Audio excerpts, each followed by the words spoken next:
발표 시작하도록 하겠습니다. 저 6조의 그 임지연님과 저랑 같이 해서 보고서를 작성했고, 발표 준비를 10분 전에 알아서 잘 준비를 못해서 감안하고 들어주시면 감사하겠습니다. 먼저 프로젝트 기획 부분은 앞서 설명해주신 분들과 똑같이 같은 문제였기 때문에 생략하도록 하겠습니다. 진행 부분에 있어 크게 저희는 설계랑 구현을 좀 중점적으로 해서 보고서를 작성해 보았는데요. 처음에는 2명씩 나눠져 있으니까 슬랙의 허들 기능 이용해서 똑같이 그냥 실습 내용이나 결과에 대한 공유를 진행했고, 나머지 팀원들과의 그 협업을 위해서 비주얼 스튜디오 라이브를 이용해서 코드 같이 바꿔가면서 실습 진행했습니다. 프로젝트 구조나 사용한 알고리즘은 이제 뭐 그레이스케일 영상으로 변환하고, 노이즈 제거를 위해서 여러 가지 영상 전처리 과정을 많이 수행해 보았는데요. 그리고 나서 이제 캐니 엣지 검출 알고리즘 사용하고 허프 트랜스폼 알고리즘 사용했습니다. 구현 부분에서 영상 전처리 과정에 조금 신경을 많이 썼던 것 같습니다. 서로 파트를 나눠서 이걸 해봐라, 이걸 해봐라 이렇게 한 건 아니지만 각자가 뭐 블러 처리나 필터링 기법 같은 거 사용해보고 싶은 거 자연스럽게 사용해보면서 그 결과를 공유했습니다. 첫 번째로 가우시안 필터 같은 경우는 저희가 이 값을 심하게 적용하면은 엣지 부분이 훼손되는 것을 확인할 수 있었고, 이걸 통해서 양방향 필터 기법을 사용해보았습니다. 양방향 필터 역시 시그마 컬러 값에 대한 영향을 많이 받는 것을 조금 확인할 수 있었습니다. 특출나게 픽셀 값이 큰 경우에는 엣지가 잘 검출되지만 전체적으로 엣지 부분에서도 블러링이 되는 것을 확인할 수 있었습니다. 또한 미디언 필터 같은 경우는 뭐 소금 후추 자금을 제거하는 데는 좀 좋은 결과를 보였지만 픽셀의 편차가 작은 부분에 있어서는 디테일이 조금 떨어지는 단점도 있었습니다.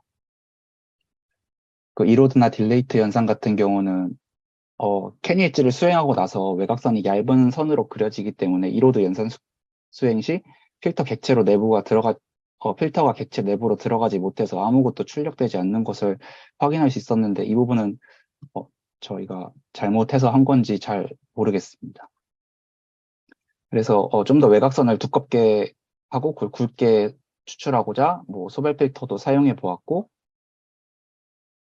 예, 그리고 엣지가 처음에 얇기 때문에 침신 연산으로 노이즈 제거하면은 그 엣지들도 같이 제거되는 문제점도 실습 과정에서 발견할 수 있었습니다. 저희가 실제로 허프 트랜스폼 알고리즘 사용하기 위해서 필터를 적용한 것은 필터 2D라는 공간적 필터링 기법인데요. 뭐 실수형 행렬 형태로 저장해서 정수 부분에서 그 소수점 자리가 나가지는 그 부분을 조금 신경 써서 실수형 행렬 형태로 저장해서 결과 영상 생성했습니다.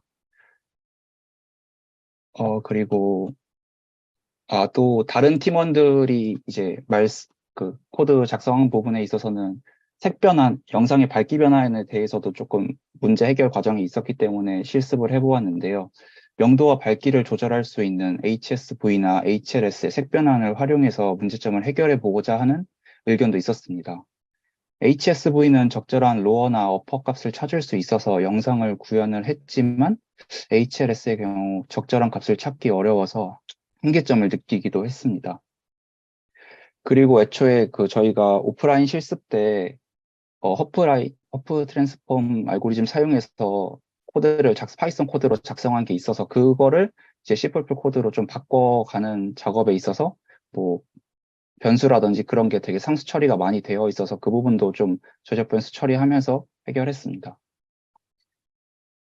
그리고 허프 변환 해가지고 차선 검출할 때 근처에 있는 물체에 대한 기울기 값이 비슷한 물체에 대한 것을 차선으로 이식하는 경우가 굉장히 많았어가지고 그 값을 좀 어떻게 하면 처리할 수 있을까에 대한 시간을 가장 많이 투자한 것 같습니다.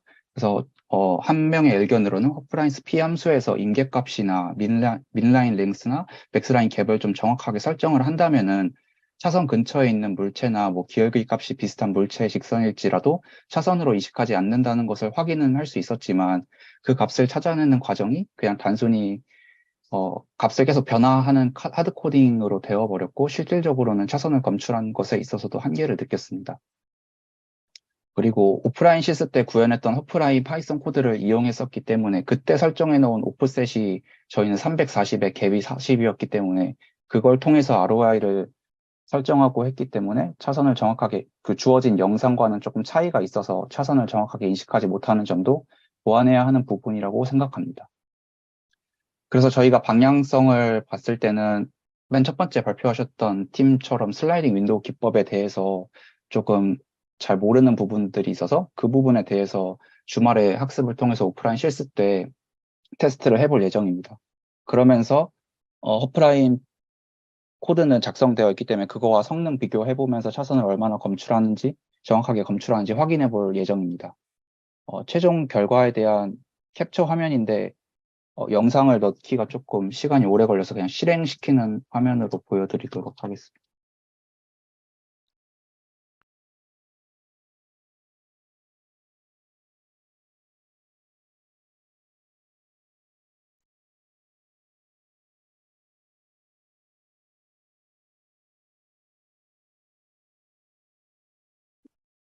그래서 저희가 방금 영상에서도 보셨다시피 한쪽 차선만 잡거나 아니면 기울기가 비슷한 옆에 있는 물체에 대해서 잡는 것도 있어서 그 부분에 대해서는 한 차선에 대해서 엘포스 R과 엘포스 L, 그러니까 그 끝 차선들의 공통점이 차선의 기울기가 거의 비슷하다는 것을 갖고 있어서 이를 이용해서 허프라임 알고리즘으로 받아온 라인을 조합을 통해서 비교해서 기울기가 유사한 차선들만 최대한 골라내서 결과를 도출해 보았습니다.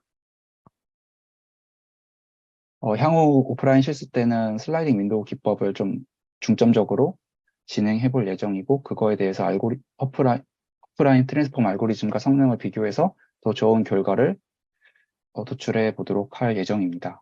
이상입니다.